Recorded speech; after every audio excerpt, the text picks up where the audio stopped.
সকালবেলা কাজকর্ম সাইরা তারপরে এই যে হাঁটতে হাঁটতে অল্প রাস্তার দিকে আইলাম। তো আইসা দেখি এই ছোট্ট একটা গাছের মধ্যে এত ফুল ফুইটা রয়েছে। তো ভালোই লাগে কিন্তু এই ছোট ছোট ফুলগুলা। গেটের সামনে দুই পাশে দুইটা লাগানো হয়েছিল, একটা হয়েছে একটা হয়নি। তারপরে এই যে লিলি ফুল এত ফুটলো কয়দিন, এখন আর বেশি ফোটে না। আজকে 4টা ফুল ফুটছে, এই যে দুইটা, আর ওই কোনার দিকে দুইটা ফুইটা রয়েছে। তারপরে আইলাম বাড়িতে, বাড়ি এসে এখন এই যে কড়াই পাইতে কয়টা ভাত বসাইছি। কড়াইতে বসানোর কারণ হলো সমুদ্রের বাবা কইতেছে কাঁচকলা সিদ্ধ দিয়া ভাত খাইব। তো ভাতের মধ্যে কলা সিদ্ধ দিলে পরে একদম কালা কুটকুটা হয়ে যায়, সাথে হাঁড়ির মধ্যে দিলে হাঁড়িও কালা হয়ে যায়। আর এমনিও আমরা মাঝে মাঝে কড়াইতে ভাত রাইন্দা খাই। তো আজকে ভাবলাম অল্প একটু ভাতের মধ্যে কলাটা সিদ্ধ দিব। তো 1/2 কেজি চাল বসাইছি, 5 জন মানুষ। তো ভাতের জল মোটামুটি গরম হয়ে গেছে গা, আর আলু তো আগেই দিয়ে দিছিলাম চালের লগেই। তারপরে এই যে এখন কলাগুলো দিয়ে দিলাম, দিয়া তারপরে এখন ভাত হইলে পরে কিছুক্ষণ ঢাইকা রাইখা তারপরে এইগুলারে বাটতে লাগবো। তো এই যে দেখো এক সাইড হয়েছে, আরেক সাইড হয় না। ইগা তো উল্টায় দিলাম, কেমন কলাটাই কালা কুটকুটা হয়ে গেছে আর ভাতও কেমন জানি হয়। তো যাই হোক, হইতে থাকুক ভাত। এখন আমি অন্য কাজ করি। সমুদ্রের বাবা গেছে বাজারে, কয়টা জামা কাপড় আছে, আমি এই জামা কাপড়গুলো এখন একটু যে ভিজায় রাখছিলাম, ওগুলারে ধুমো। তো এই যে বাজার নিয়ে আইলো, কি নিয়ে আইছে দেখি।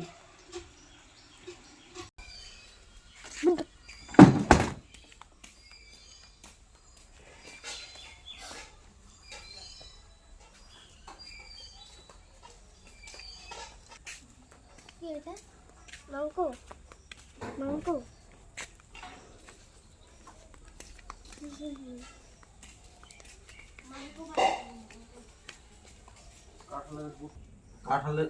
কাঁঠালের গুটি দিয়া, আলু দিয়া, বেগুন দিয়া, মূলা দিয়া, পেঁয়াজ দিয়া ঝাল ঝাল করে। কাতলা মাছ এমন থাকে নাকি? আজকে আছে কত, দেখ না কি সুন্দর পুঁটি মাছের মতো। আমরা নতুন নতুন কোয়ালিটির মাছ বাড়াইছি, পুষা মাছ। বাটা বুটা বাটলি নে, তারপরে খাই। ভাত হয়ে 9:30। তো সমুদ্র বাবা আর ভাত খাওয়া যাইতে পারলো না, আগেই গেল গা কাজে। তো কাজে যাওয়ারও তো একটা টাইমের ব্যাপার আছে, যতই নিজের কাজ হোক আর যার কাজই হোক। সমুদ্রের পরীক্ষা 12টার থেকে, তো তখন আইবো, আইসা খায়া তারপর ওরে নিয়ে পরীক্ষা দিতে পৌঁছায় দিব। তা আমি এখন আবার কি করলাম, লঙ্কা পেঁয়াজ কালো জিরা তেলের মধ্যে ভাইজা নিয়ে কলাটারে তারপরে একসাথে বাটলাম। বাড়িটা উঠায় রাইখা ভাবলাম তাহলে পাটাটা যখন নামানোই আছে, তাহলে লঙ্কা একটু আদা বাটা কইরা তারপরে মাছের তরকারিতে দিলে ভালো হইব। তো ছোটো মাছের মধ্যে লঙ্কা ফাইরা দিলেই ভালো হয়, কিন্তু তারপরেও যেহেতু পাটা নামাইছি তাই একটু আদা বাটা করলাম লঙ্কাগুলারে। আর এই যে ছেলেরে পরীক্ষা দিতে যাওয়ার জন্য রেডি করাইছি। এদিকে দেখো কেমন বৃষ্টি নামছে। ছেলেটার আমার রেইনকোট নাই গা, কিনুম কিনুম কইরা আলসি করে আর কিনা হইতেছে না।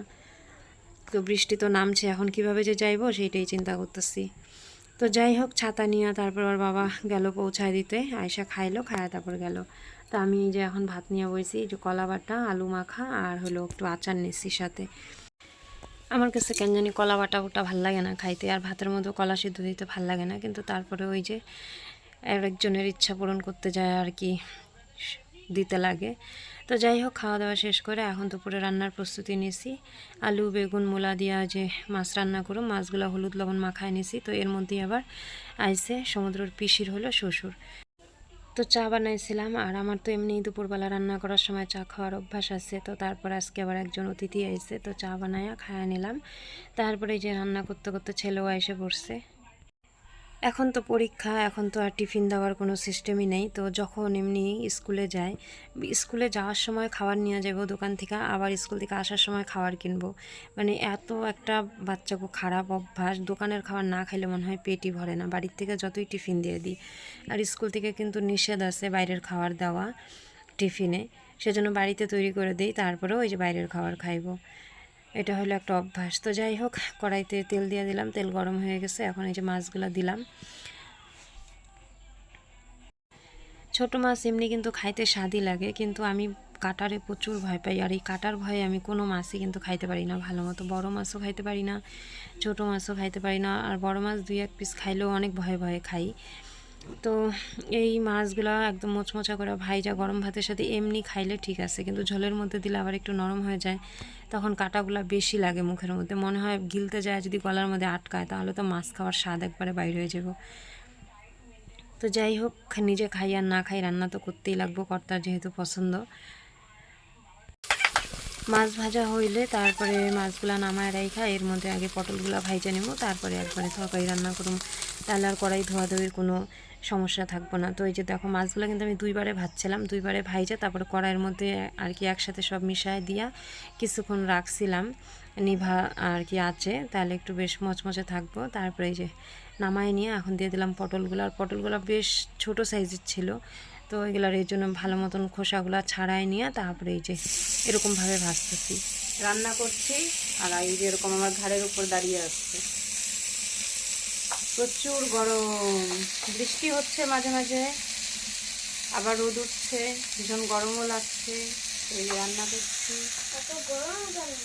মাছ ভাজা হয়ে গেল, এখন পটল ভাজা করছি, তারপরে তরকারিটা হলেই হয়ে যায়।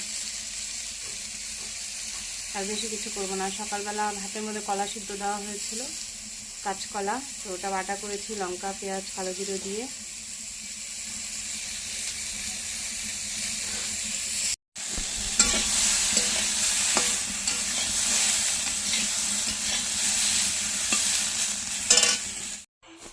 পটল ভাজা হয়ে গেছে গা। তো কখন যে পটল ভাজা নামায় নিছি আর ভিডিও করতে মনে নাই। আমি এরকমই ভিডিও করি, একটা করি তো আরেকটা করি না, ভুলা যাই মাঝে মাঝে। তারপরে আবার ফোন আসে, একটাই তো বাড়িতে ফোন, আর একটা ওর বাবার কাছে থাকে, তো এ ফোন করে ও ফোন করে, তখন না উঠাইতে পারি না কিছু।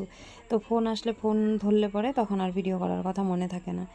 তারপরে এই যে দেখো পটল ভাজা নামায় নিয়ে তরকারি বসাই দিছি, তরকারি কষানো হয়ে গেল, ঝোলও দিয়ে দিলাম। তো এখন এই যে ঝোল ফুইটে উঠছে, তারপরে মাছগুলো দিয়ে দিলাম। তো তরকারিটা প্রায় হয়েই গেছে, এখন এই যে নামায় নিলাম। এখন আর বেশি কিছু রান্না করি না। মাঝে কয়দিন অনেক রান্না করতাম, মানে 3-4 পদের তরকারি রান্না করতাম, তারপরে দেখতাম রাত্রেবেলা সব ফালানো যায়। তো সেজন্য এখন ভাবছি যে না, কষ্ট করে রান্না করা ফালায় লাভ নাই, 2 পদই রান্না করুম। তো এই যে পটল ভাজা আর মাছের ঝোল হয়ে গেল গা। তারপরে সমস্ত কাজ সাইরা স্নান টান কইরা এই যে এখন খাইতে বসছি সবাই মিলে। তো প্রথমে পটল ভাজা দিয়ে খাইতেছি। তো চলো ভিডিওটাও আজকে এখানেই শেষ করি। সবাই ভালো থেকো, সুস্থ থেকো। পরবর্তী কোনো ভিডিওতে দেখা হবে। আজকে এ পর্যন্তই।